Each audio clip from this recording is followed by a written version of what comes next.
ISRO, NASA जैसी space एजेंसियां मौजूदा वक्त में ऐसे ग्रह की खोज में जुटी हैं जहां भविष्य में मानव जीवन संभव हो। मौजूदा वक्त में सौर मंडल में पृथ्वी ही ऐसा ग्रह है जहां ऐसा वातावरण मौजूद है जिसमें कोई सांस ले सकता है। साथ ही यहां उपयुक्त मात्रा में खाना भी उपलब्ध है। क्या भविष्य में पृथ्वी का अंत हो जाएगा? क्या हमारा यह ग्रह भविष्य में रहने योग्य नहीं रहेगा? वैज्ञानिकों की माने तो ऐसा जरूर होगा, लेकिन ये आज या कल में नहीं बल्कि 100 करोड़ साल बाद जाकर होगा। कुछ वैज्ञानिकों का मानना है कि पृथ्वी पर पहली जीवित चीजें आज से 4 अरब साल पहले दिखाई दी थीं। तब हमारा ग्रह विशाल अंतरिक्ष चट्टानों से टकरा रहा था, लेकिन जीवन फिर भी कायम रहा। पृथ्वी ने अपने इतिहास में हर तरह की प्रलय देखी है। यहां जीवन काफी लचीला रहा है।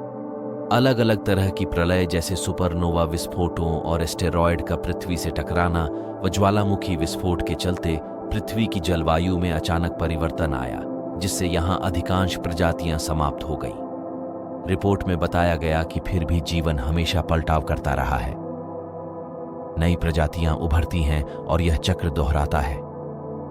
एस्टेरॉयड टकराने से खत्म होगी पृथ्वी। 2017 में nature.com में प्रकाशित सिमुलेशन से पता चलता है कि इस तरह पृथ्वी को नष्ट करने के लिए वास्तव में एक विशाल अंतरिक्ष चट्टान की जरूरत होगी।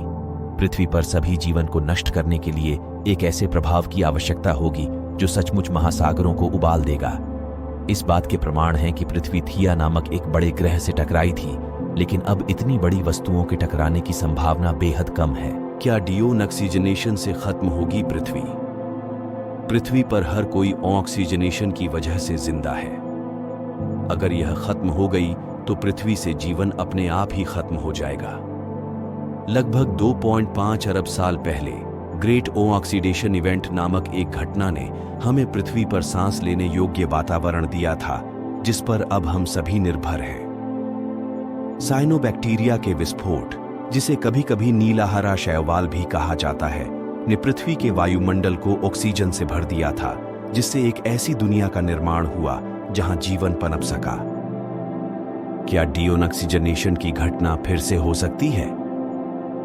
हालिया नेचर कम्युनिकेशन अध्ययन में शामिल शोधकर्ताओं का कहना है कि जलवायु परिवर्तन पहले से ही हमारे महासागरों में ऑक्सीजन के स्तर को कम कर रहा है, जिससे संभावित रूप से समुद्री प्रजातियां खत्म हो रही हैं।